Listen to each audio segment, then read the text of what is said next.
Williams की कहानी एक शांत पहाड़ी पर शुरू होती है, जहां वह अपने शोध के लिए एकांत में रहते हैं। लेकिन उस सुकून भरे माहौल में अचानक एक सांप का काटना उनकी जीवनधारा को बदल देता है। जैसे ही सांप का जहर उनके शरीर में फैलता है, विलियम्स बेहोश हो जाते हैं।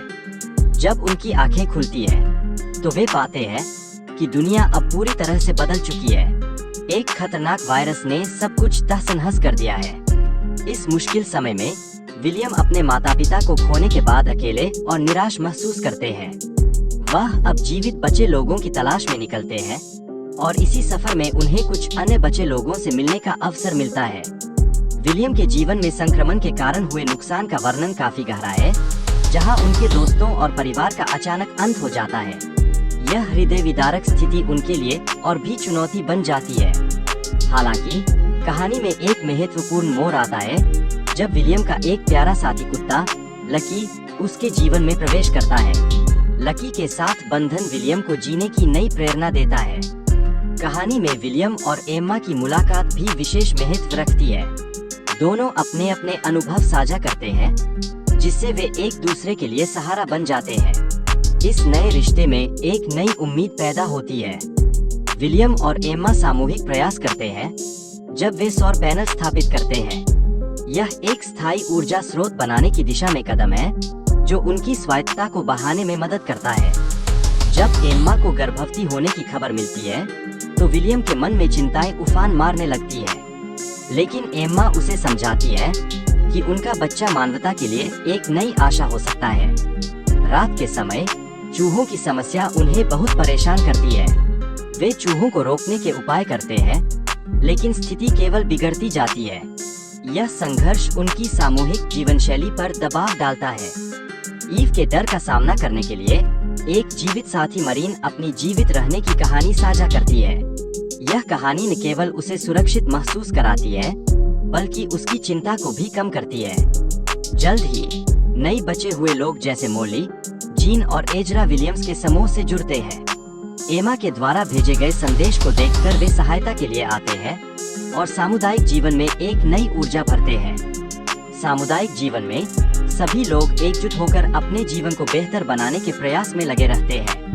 नए बच्चों का जन्म होता है और सभी एक परिवार की तरह रहने लगते हैं। लेकिन लकी की मृत्यु से बच्चों और पूरे परिवार पर गहरा प्रभाव पड़ता है। वह एक प्रिय साथी था और उसकी कमी सभी को महसूस होती है।